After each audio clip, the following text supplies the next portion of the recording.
तो फिर से अपने पैनल को इंट्रोड्यूस करता हूं। हम बात कर रहे हैं हाथरस मामले की। कौन पीड़ित है, कौन आरोपी, क्या आरोपी पीड़ित है या पीड़ित आरोपी, ये भी एक बड़ा सवाल अब नया बहस में आ रहा है, क्योंकि एसडीएम का बड़ा बयान आया है। कहा है कि भीम आर्मी के लोगों ने पीड़ित परिवार को बरगलाया था। इस तरह की बातें गांव वालों ने भी कही है। भीम आर्मी के लोगों की तस्वीरें हमने आपको दिखाई। भीम आर्मी का क्या है कनेक्शन, ये भी समझेंगे। निगत मेरे साथ जुड़ी हुई है, शलभमणि त्रिपाठी जी हैं, डॉक्टर सतीश प्रकाश जी हैं, विवेक श्रीवास्तव रावण मेरे साथ हैं। मैं माफ कीजिएगा विवेक भाई, अब यही बोलूंगा, आप रावण राज को बड़ा अच्छा बता रहे थे। डॉक्टर रागिनी नायक कांग्रेस की प्रवक्ता है और आरपी सिंह भारतीय जनता पार्टी के राष्ट्रीय प्रवक्ता। रागिनी नायक जी, सवाल शलभमणि ने आपके कई उठाए थे, मैं उनका बयान जानना चाहूंगा।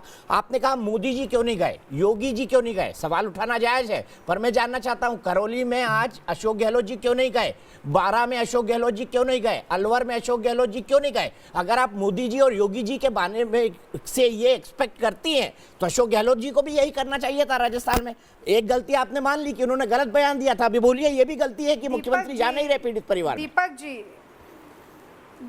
दीपक जी, मैं अपनी एक पिछली टिप्पणी में ये बात कह चुकी हूँ कि अगर सरकार संस्थागत रूप से आरोपियों को संरक्षण देने का काम करेगी या संलिप्त दिखाई देगी तो उसके खिलाफ पूरे तरीके से आक्रमण होना चाहिए, विपक्ष का भी, मीडिया का भी, सभी लोगों का।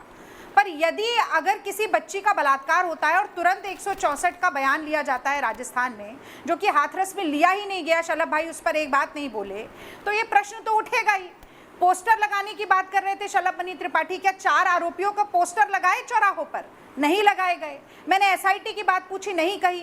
सीबीआई की बात को एफिडेविट से दबा गए। सीबीआई इंक्वायरी की घोषणा 6 दिन पहले हुई थी, एफिडेविट सुप्रीम कोर्ट में 3 दिन पहले दिया गया है। तो 3 दिन का ये जो गैप था, इसमें क्यों नहीं नोटिफिकेशन आया? और एफिडेविट पर ही मुझे 1 मिनट बोल लेने दीजिए। उसी एफिडेविट में इन्होंने स्वीकारा है, 131 पेज का एफिडेविट है, शलभ भाई ने नहीं पढ़ा होगा, मैंने पढ़ा है। उसी एफिडेविट में स्वीकारा है कि 8 दिन तक 376D की धारा नहीं लगाई गई, 8 दिन तक मेडिकल एग्जामिनेशन नहीं हुआ, लड़की की डाइंग डिक्लेरेशन को का संज्ञान ही नहीं लिया गया। उसी में इन्होंने ये बात भी कही है कि परिवार की मर्जी से दाह संस्कार हुआ, जबकि आपके चैनल ने दिखाया कि परिवार की मर्जी नहीं थी, अकेले में, अंधेरे में, रात में जला दिया गया। उसी एफिडेविट में इतने झूठ हैं कि इस सरकार के ऊपर कैसे भरोसा किया जाए कि ये न्याय देगी सरकार। ठीक है, निगत को मैं जोड़ूंगा। चलो भाई 1 मिनट आऊंगा। निगत बताइए, रंग भारतीय जनता पार्टी लगातार देती है। रागिनी रुकना पड़ेगा। निगत बताइए, क्या ये सवाल उठाना जायज नहीं है? वो चाहते हैं कि योगी जी और मोदी जी हाथरस जाएं, फिर अशोक गहलोत को भी जाना चाहिए उन जगहों पर जहां पर इस तरह की घटनाएं हुई हैं।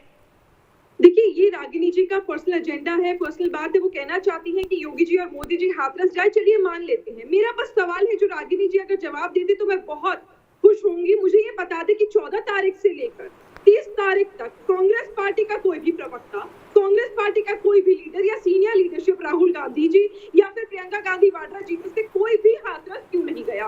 कि आप वेट कर रहे थे कि हाथरस की वो बेटी मर जाए, उसकी मौत हो जाए, उसके बाद आप लास्ट। मुझे ये समझ नहीं आता दीपक जी, जो कांग्रेस पार्टी हाथरस गई, कांग्रेस पार्टी के रागिनी जी कंप्लीट तो कर ले दीजिए, रागिनी जी कंप्लीट कर ले दीजिए। मैंने आपको 1.5 मिनट दिए, कंप्लीट करने दीजिए।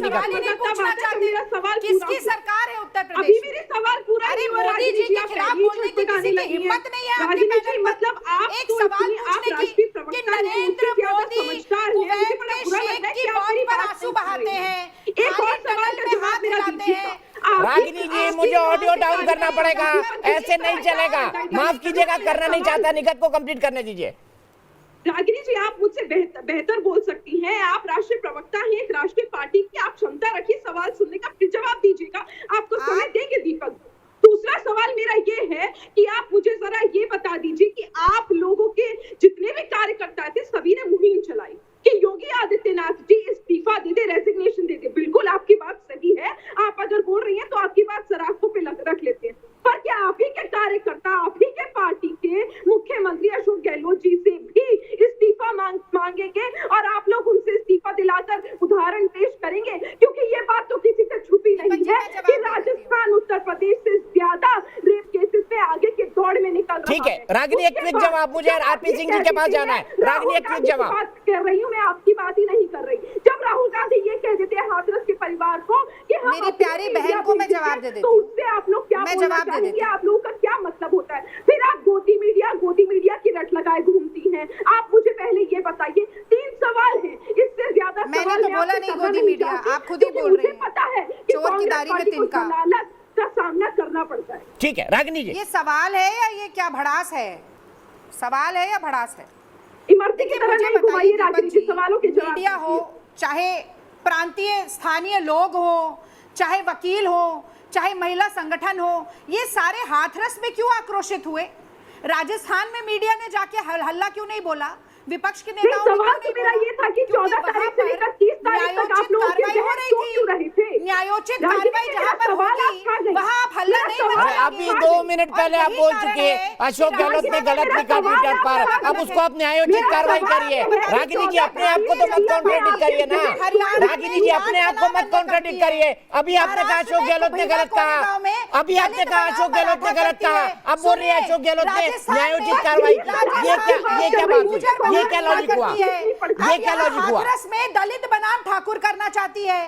देश के चुनाव में हिंदू मुसलमान ठीक करते है, हैं। मैं ये जब सीधे भी चलता हूँ, विफल होते सीधे हैं, चलता हूँ आरपी सिंह जातीय साहब और के पास। सांप्रदायिक आप दलित भावनाओं बनाम का ठाकुर उन्माद करना चाहते हैं लाने की आरपी सिंह कोशिश साहब, करते हैं, आप दलित और चलो वही मैं एक मिनट जा लगातार रहा हो रहा हूँ। है। आरपी सिंह साहब आप दलित बनाम ठाकुर करना चाहते हैं, आप पर आरोप है।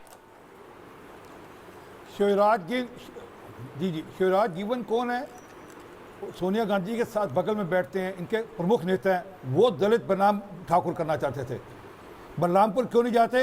क्योंकि मुसलमान के वोट बैंक की राजनीति करना चाहते। मैं करना नहीं चाहता, मुझे माफ़ी मांगता हूं मैं, परंतु ये मुसलमानों की राजनीति करते हैं, मुसलमानों के शर्मनाक वोट बैंक के बात है चक्कर में वहां नहीं ये। जाते। आप जो हिंदू मैंने मुसलमान अभी कहा ना बलात्कार के मसले पर ओम कर रहे हैं अरे आरपी सिंह जी, देखो इतना शर्मनाक है कि आप दलित करेंगे वो ठीक है। आप क्यों नहीं बोलेंगे? आप क्योंकि क्या वो करना क्रिश्चियन चाहते है। हैं देश में? अरे कौन सा ओम दलित? जॉर्ज के अरे ओम मायावती जॉर्ज को राहुल गांधी का दाया इनके हाथ, भारतीय वो जनता पार्टी आदिवासी के लड़कियों उपाध्यक्ष का ने रेप वैश्या करता बोला था। है, वो आदिवासी पूरे लड़कियों का देश रेप में करता है, आक्रोश हो उसके गया। खिलाफ भी और बोलेंगे महिला कि वो संगठन क्रिश्चियन है, आक्रोश हो गया। क्योंकि वो सबसे क्रिश्चियन है, आक्रोश हो गया। क्योंकि इन्होंने आपको दलित सूट बनाम करता है जो ठाकुर तब भी नैरेटिव, किया था। उस पर दीपक जी, बोलेंगे आपने भी जो अपने क्रिश्चियन चैनल पर दिखाया था, पादरी ने हुआ था वहाँ कि की नहीं? नंस का रेप इस किया, स्वाति सिंह को बीच उसके में बारे ले में आए। एक अक्शन नहीं बोलेंगे, और क्योंकि वो आपको पूरे सूट करता है, प्रकरण को क्योंकि जातीय आपको रंग पता है दे कि दिया। रोम से डंडे उसके बाद पड़ेंगे उन्हीं आपको। स्वाति सिंह अरे को ये टिकट आप देकर रागिनी जी फिर आप बीच में शुरू हो गए, एक मिनट, ऐसे नहीं, ऐसे नहीं, रागिनी जी ऐसे नहीं, प्लीज आप हर किसी के बीच में नहीं बोल सकती, प्लीज रागिनी जी मैं आपका ऑडियो डाउन कर दूंगा, आप हर किसी के बीच में बोलना चाहती हैं।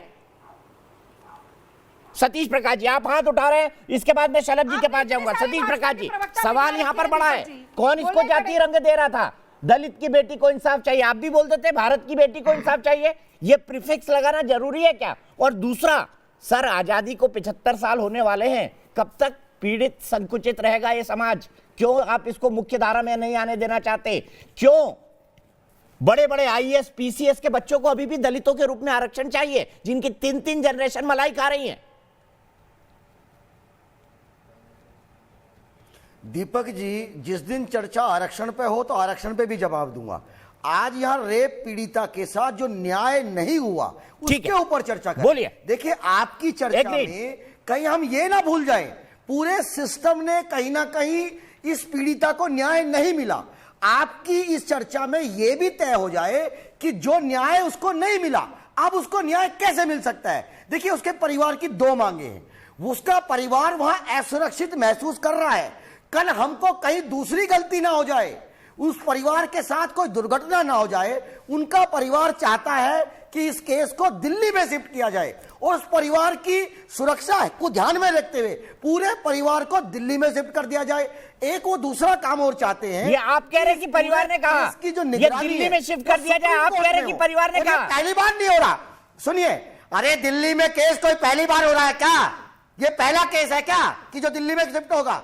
वाल्मीकि समाज है, अगर वाल्मीकि समाज दिल्ली में शिफ्ट हो जाएगा तो दिल्ली में क्या हाहाकार मच जाएगा, पॉल्यूशन हो जाएगा, क्या क्या क्या प्रदूषण हो जाएगा। अरे मैं ये पूछ रहा हूँ, आप कह रहे हैं कि परिवार कह रहा है। कपड़े पे जाकर भेज देंगे, क्या बात कर सर रहे मैं हो ये कह रहा हूँ, आप कह रहा है कि परिवार कह रहा है। पूरा परिवार ये चाहता है। आपसे कहा परिवार ने? चर्चा करेंगे, टेलीफोन पर बात की आपने परिवार से? कहां पर सुना है स्टेटमेंट की दिल्ली में शिफ्ट हो जाए? बताइए ना सतीश प्रकाश जी, क्यों झूठा नैरेटिव चला रहे हैं? कहां पारिवार में दिल्ली शिफ्ट हो जाए? परिवार की यही एक मांग है। अरे कहां बताइए ना, टेलीविजन पर कहा, ट्विटर पर कहा, सोशल मीडिया पर कहा, बयान आया, आपसे बात हुई, आप गए, आपने टेलीफोन किया, चंद्रशेखर रावण को कहा, किसको कहा? वो पीड़ित परिवार से जुटा रही है ना। अभी तक एसआईटी ने जबरदस्ती में खामखा नहीं मांगी, उनसे सबूत क्यों नहीं इकट्ठा किए? इसका मतलब आपकी नीयत में खोट है ना। ठीक है, सलमान त्रिपाठी जी आपकी नियत में खोट है भाई। सतीश प्रकाश जी ने कह दिया नेशनल टेलीविजन पर आपकी नियत में खोट है, इसका मतलब आपकी नियत में खोट है। देखिए, अब ये जो भाड़े के ठेकेदार आ जाते हैं उनकी नीयत में खोट है, क्योंकि आज ही आपके टेलीविजन पे और तमाम जगहों पर परिवार ने इस बात का बयान दिया कि वो गांव में रहना चाहते हैं, उनको सीसीटीवी लगा के सारी सुरक्षा दी गई है, उस बात में सुरक्षित महसूस कर रहे हैं। और उनका ये कहना है कि सुप्रीम कोर्ट के भीतर ये मसला जाएगा, सुप्रीम कोर्ट जो तय करेगी। सुनिए सतीश जी, अरे सतीश जी आपके झूठ को सुनिए, आपने झूठ बोला, मैंने सुना। अब सुन लीजिए, डरते क्यों हैं? सच्चाई सामने आने से डरते क्यों हैं? आप डरते क्यों सच्चाई सामने आने से? ये सतीश प्रकाश ने कांग्रेस के लोगों से क्यों नहीं पूछा कि छत्तीसगढ़ में एक दलित बच्ची से बलात्कार हुआ, उसके फादर ने सुसाइड करने का प्रयास किया, अभी तक कार्रवाई क्यों नहीं हुई? आप छत्तीसगढ़ की सरकार से क्यों नहीं पूछते? आप कांग्रेस के लोगों से क्यों नहीं पूछते?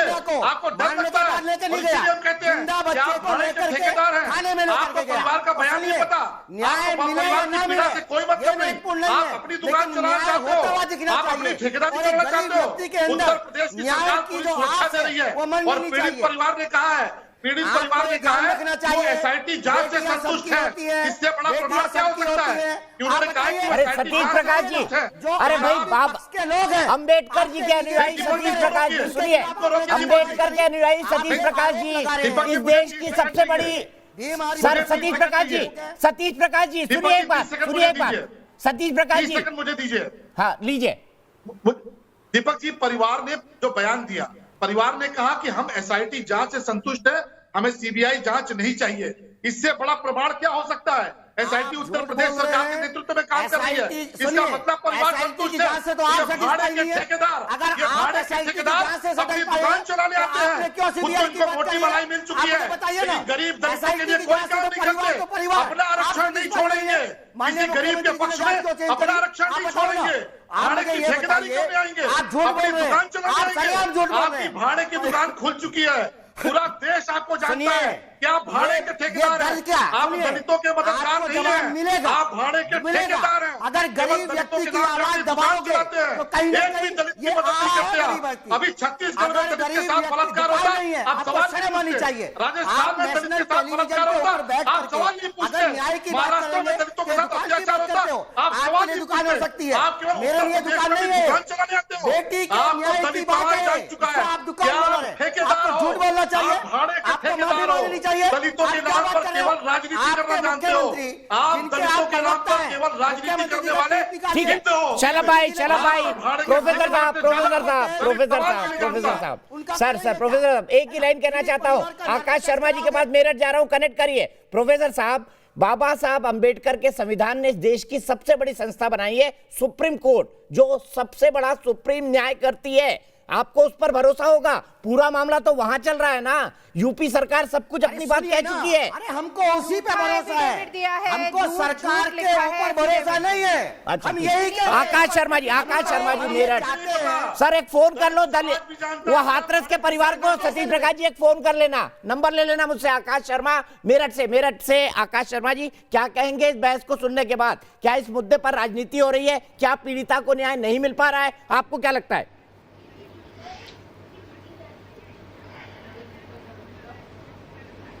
देखिए दीपक जी, पहली बात तो ये कि आपके इस कार्यक्रम के लिए आपको मैं फिर से बधाई देना चाहता हूं कि एक ऐसे मुद्दे पर आपने एक सार्थक बहस का आयोजन किया, न्यूज नेशन और आप दोनों बधाई के पात्र हैं। दूसरी बात ये कि जहां तक दलित की बिटिया के साथ बलात्कार हुआ या नहीं हुआ, ये तो माननीय मुख्यमंत्री जी ने जब एसआईटी का गठन कर दिया तो उसके बाद में ये अभी तय होना बाकी है कि वास्तव में उस बिटिया के साथ हुआ क्या था, उसकी हत्या किसने करी, उसका बलात्कार हुआ या नहीं हुआ।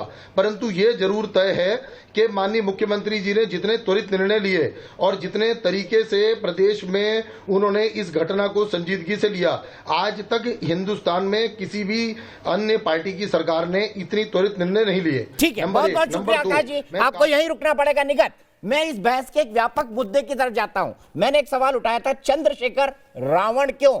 क्या रावण इस देश में किसी का आदर्श हो सकता है? सवाल का आप जवाब देख रहे हैं, मैं आपसे क्लोजिंग कमेंट चाहूंगा।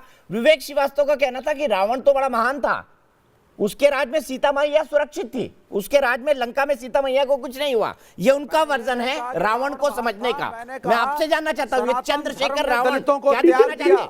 और जब उन्होंने दलितों को त्याग दिया, निकट की आवाज, विवेक भाई, विवेक श्रीवास्तव रावण, विवेक भाई, विवेक। उसी प्रकार जैसी सोच रावण की पहले होती थी, आज मॉडर्न रावण है, और मॉडर्न रावण में बहुत सारे लोग इन्वॉल्व हैं। ये पार्टी की कार्यसूची बनाई जाती है, जो कि राहुल गांधी जी की पार्टी की कार्यसूची बनी। आप देखिए, विडंबना यही है कि वो अपने कार्यकाल में एक ऐसा कार्यक्रम ऑर्गेनाइज करती हैं कि वो पूरी रेलगाड़ी लेकर हाथरस पहुंचते हैं, और बेटी जब मर जाती है तो उसकी लाश पर राजनीति करती हैं। मुझे बताइए कि सफदरजंग अस्पताल में वो बेटी सिसकती रही, रोती रही। रागिनी जी, पता है ना कि ये क्या कहीं राहुल गांधी गए, प्रियंका गांधी वाड्रा गई, तब इनके सोए हुए जहन जागे क्यों नहीं थे? इस मुद्दे को भी आगे ले जाएंगे, लेकिन निकात, अफसोस मेरे पास वक्त इतना ही आज के लिए। आप तमाम लोगों का बहुत बहुत शुक्रिया। 100% लोग मानते हैं, माफ कीजिएगा रागिनी, अगली बार, मेरे पास वक्त बिल्कुल खत्म हो गया है, मैं 1 मिनट ज्यादा चला गया हूं। हाथरस केस में भीम आर्मी की भूमिका की जांच हो।